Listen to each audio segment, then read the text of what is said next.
আমাদের মেয়েদের যৌতুক দিয়ে ছেলেরালে 2 লাখ।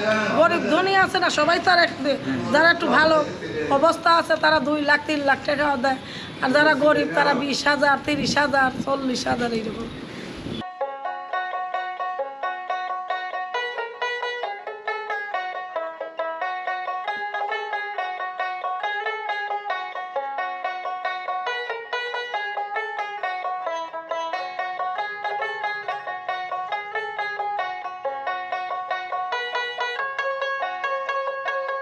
কেমন আছেন?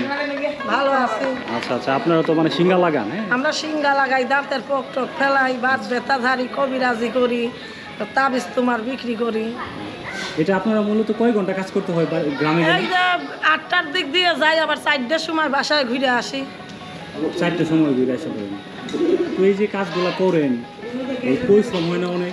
অনেক কষ্ট হয়, গরিব মানুষ কি করবো, কষ্ট না করলে তো কিষ্ট মেলবে না। এই সব তো কষ্ট না করলে তো কিষ্ট মেলবে না, কষ্ট তো করতেই হবে। গরিবের ওপরে এক আল্লাহ ছাড়া কেউ আছে আমাদের? আমাদের তো কেউ সাহায্য করে না। আরেকটা জিনিস জানি দিদি, সেটা হচ্ছে যে আপনাদের মানে ছেলে মেয়েদের বিবাহ অনুষ্ঠানের মানে পদ্ধতিটা কি? মুসলমানের যেইভাবে বিয়ে হয় ওইভাবেই আমাদের বিয়ে হয়, আমরা তো মুসলমান। কোনো ভিন্নতা নাই? না। মানে মেয়েরা নতুন বউ হওয়ার কতদিন পরে যায় গ্রামে কাজ করেন? তাও 1 বছর পর। 1 বছর পরে যায় কাজ করেন? নতুন বউ থাকা অবস্থা 1 বছর বাসা দিয়ে থাকেন? মানে ইয়েতে থাকেন, ডেরা বলে? হ্যাঁ, ডেরার ভিতরে থাকে, তাম্বুতে। আর যখন আপনাদের মানে পেটে বাচ্চা থাকে বা যখন আপনারা মানে গর্ভবতী থাকেন, তখন আপনারা গ্রামে কাজ কিভাবে করেন? গ্রামে যখন 3-4 মাসের থাকে সেখন গ্রাম করে, যখন 5-6 মাস হয়ে যায় সেখন আর গ্রামে যায় না, তখন রেস্টে থাকেন। তখন মানে সংসারটা কিভাবে চলে?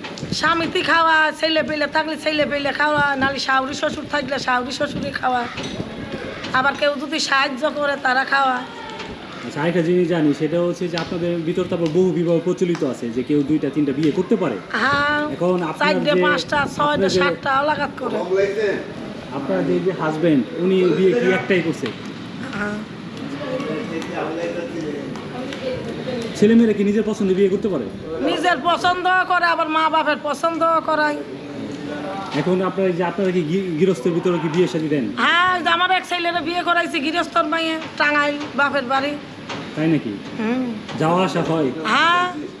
তো তারা কিছু বলে না যে তোমরা বেদে তোমরা? আর কি বলবে, এখন ছেলে মেয়ের পছন্দ হয়েছে, কত কিছুই হইল, এখন কি করবে? ছেলে মেয়েরা যদি এক নাই করতে না পারে, কিছু মা বাবা কিছু করতে পারবে? আচ্ছা, আপনাদের ভিতরে কি মানে যৌতুকের কোনো সিস্টেম আছে? আমাদের মেয়েদের যৌতুক দিয়ে ছেলেরালে 2 লাখ। গরিব ধনী আছে না, সবাই তো আর যারা একটু ভালো অবস্থা আছে তারা 2 লাখ 3 লাখ টাকা দেয়, আর যারা গরিব তারা 20,000 30,000 40,000 এইরকম। পরে বিয়ে কি মানে কোনে নিয়ে যায়? হ্যাঁ, হাইস্কুল লিখলে খাওয়া লাগছে,